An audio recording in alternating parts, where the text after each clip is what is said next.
Selamlar herkese. Discover Play kanalına hepiniz hoş geldiniz. Ben Sacit, arkadaşım Oğuzhan ile bu kanalda daha çok CS içerikli videolarla karşınızda olacağız. Evet, şimdi videomuza geçelim. CS'nin en büyük turnuvalarından olan Major bu sene Starlader Budapeşte 2025 Major'ı ile sizlerleyiz.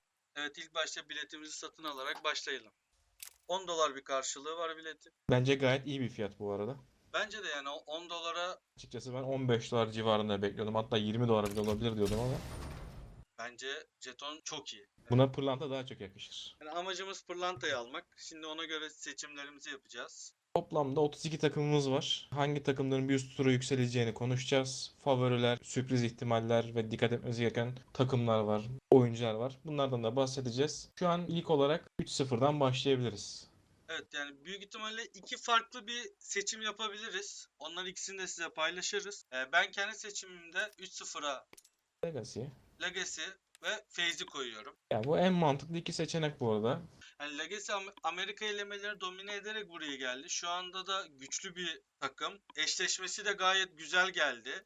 Direkt 3-0 olarak geçeceğini düşünüyorum. Ya FaZe zaten söylemeye gerek yok. Bu aşamanın en güçlü takımı olarak ve en favori takımı ama biraz şüphe uyandırıyor. Özgüvenden dolayı maçlar bir gereksiz bir özgüven yapıp rakiplerini küçümserlerse yenilebilirler. Biraz riskli ama bu aşamanın en güçlü takımı olduğu için FaZe'i kullandım. Ya tabii bu aralar biraz düşüşte. Yani aslına bakarsan bana kalırsa FaZe ya 3-0 olarak çıkar veya hiç çıkamaz. Yani öyle değişik bir takım. Büyük isimler var, yüksek beklentiler var. Ama tabii bir üst tura geçmek yerine çıkarsa 3-0 çıkar, çıkamazsa hiç çıkamaz gözüyle baktığım için oraya koymak daha mantıklı geldi bize. Evet, şu an ben de aynı şekilde düşünüyorum. Çıksa bile bir maç yenildiğinde ikinci maçı %100 yenilir diye düşünüyorum. Evet, şimdi bir de sıfır çekecek olan takımlar var. Burada benim gözümde adaylar biraz çok.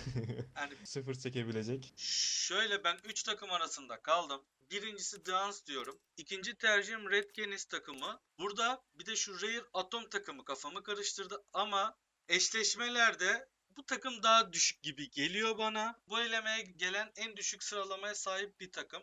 3'te 0 çekeceğini düşünüyorum. İstatistiklerine de baktığımız zaman maçlarda çok iyi performans sunamıyorlar. Evet, The Huns agresif oyun şekline sahip olan takımlardan biri. Major'e uygun olmayabilirler. Daha profesyonelce yaklaşan bir sürü takımın içerisinden bu oyun yapısıyla sıfır çekme ihtimalleri çok yüksek. O yüzden en iyi ihtimallerden biri The Huns. Bu arada Raid Canis'te ilk büyük sahne deneyimi var. Ekstra motivasyon olarak başlayabilirler ama dediğim gibi deneyimleri daha yok. 0-3 için en ideal takımlardan biri. Şimdi bir üst tura çıkacak takımları seçeceğiz. Burada toplam 6 tane takım seçeceğiz. Bu 6 takım 3'e 1, 3'e 2, herhangi bir 3'e 1 veya 3'e 2 bunlardan birini yaparak bir üst tura çıkmaya hak kazanacaklar. 3'e 1'ine 3 tane win, 1 tane lose. 3 tane win, 2 tane lose. Evet, buradaki seçimlerimizde ben Gamer Legends'ı koyuyorum. İlk başa Fnatic diyorum. Üçüncü tercihim B8. Dördüncü FlyQuest, Leon Vision, son seçimim de Parvision. Yani Gamer Legion genelde bu aşamada Bo 1'lerde çok başarılı oluyor. Başta Bo 1 başlayacağı için yine iyi bir ivme alıp rahatlıkla çıkabileceğini düşünüyorum. Fnatic zaten yeni bir yapılanmaya girdi. ACL değişikliğinden sonra bir kendini toparladılar. Şu an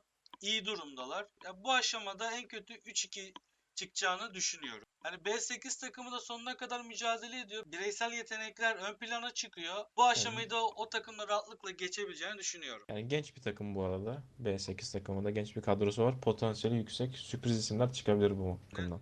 Bir sonraki üst tura çıkacak takımlarından biri FlyQuest olarak düşünüyoruz. FlyQuest bir Avustralya takımı. GKS gibi tecrübeli bir isim de alarak CS2 sahnelerine ciddi bir güç eklediler. Takımdaki diğer genç yıldızlarla birlikte bu takım hem agresif oyun potansiyeli barındırıyor hem de sürpriz yapabilecek kapasiteler. Onun için bir üst tura geçebileceğine inandığımız dinamik bir takım. Sonraki seçimimiz Leon Vision. Asya'nın en istikrarlı takımlarından bir tanesi. Bu aşamada 3-2 çıkabileceğini düşünüyorum. Hani yenilir ama mücadeleyi bırakmayarak 3-2 çıkar diye düşünüyorum. Aynen öyle. Bir sonraki takımımız Paravision. Paravision Macar sahnesinde yeni yüzlerinden biri. Orada aralarında tanıdık isimler de var. Jame, namı değer Jame Time. Deneyim açısından birçok takımdan girdiler. Ama tam da bu yüzden zaten sürpriz bir takım olabilecek bir profilleri var. Eğer erken turlarda doğru harita eşleşmeleri yakalarlarsa Stage 1'den yani birinci aşamadan yukarı çıkabilecek gizli adaylardan biri olabilir. Hani birazcık riskli bir seçim ama potansiyeli yüksek. Risk almaya da değer bir takım. Evet, şu anlık bizim seçimlerimiz bu şekilde. Yani diyebilirsiniz NIP ve Imperial'ı niye seçmediniz? Ya ben Nip'i kendim geçmişe dönük seçimlerimde çok canımı yaktı. Çok güvendiğim bir takımdı. Ama çıkamadı. Bu sefer de ben koymak istemiyorum. Imperial'da da bir düşüş var son zamanlarda. O yüzden tercihim olmadı.